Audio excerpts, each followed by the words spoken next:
an ambitiously different idea that ultimately falls flat. With series star William Shatner directing, this science fiction film premiered in June of 1989, receiving poor reviews, and winning a Golden Raspberry Award for Worst Picture. In fact, it even failed to double its $33 million budget. I suppose it didn't help that it was up against one of the most stacked summers in Hollywood history, suffering competition from Batman, Indiana Jones and the Last Crusade, License to Kill, Lethal Weapon 2, and Ghostbusters 2.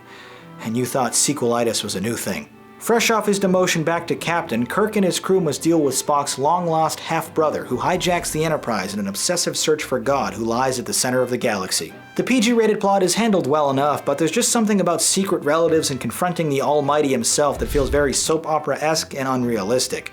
And sure enough, the script fabricates yet another convoluted reason why this group of geriatrics would all be together manning a starship in the first place. William Shatner, Leonard Nimoy, DeForest Kelley, and all the rest are back, meshing together like the lifelong friends they really are. The chemistry between this group is practically tangible. An early scene with the aforementioned trio bond over a campfire is particularly enjoyable, as Shatner and Kelley try to coax Nimoy into singing "Row, row, row your boat." The standout addition to the group is adversary-turned-ally-turned-adversary again, Lawrence Luckinbill, who portrays Spock's emotionally expressive Vulcan brother. Through a therapeutic form of brainwashing, he convinces the Enterprise crew of his mission, but when it comes time for her captain to have his guilt-stricken memories absolved, Shatner emphatically protests, "If we lose them, we lose ourselves. I don't want my pain taken away. I need my pain." There's a fun scene where Kirk and company overtake a desert outpost on horseback, but besides that, a large majority of the PG-rated film is quite forgettable. I've seen it 3 times over the past 15 years, including this week, and even still, if pressed, I couldn't describe more than 3 scenes in this film from memory.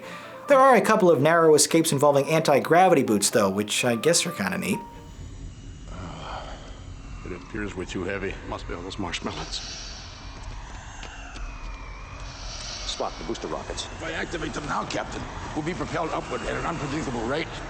Fire the rockets! Captain, please get back down!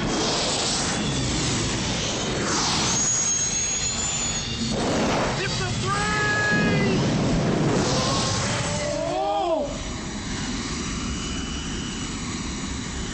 I'm afraid I overshot the mark by 1 level. Nobody's perfect.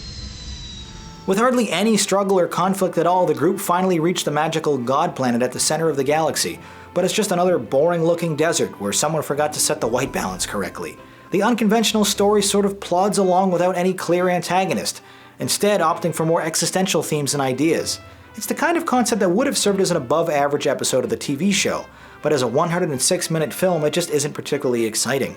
But hey, at least Jerry Goldsmith returns with another excellent score. With any other cast, this would be a disposable failure of late 80s sci-fi. But despite its many faults, not the least of which being a half-finished climax, the familiar group's charismatic camaraderie make it somewhat worthwhile. Casual viewers need not apply, this is really only enjoyable for the dedicated fans. Speaking of which, let's see what you had to say.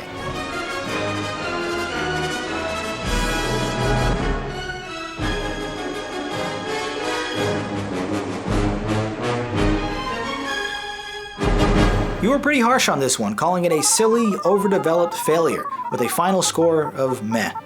Star Trek V: The Final Frontier is a scattershot and uneven experience without much action. I thought it was alright. That does it for this quick excerpt, but if you'd like to watch full episodes of Movie Night and submit your own review to be included on the show, please visit the Jogwheel YouTube channel. My name is Jonathan Paula, thanks for watching, and have a good movie night.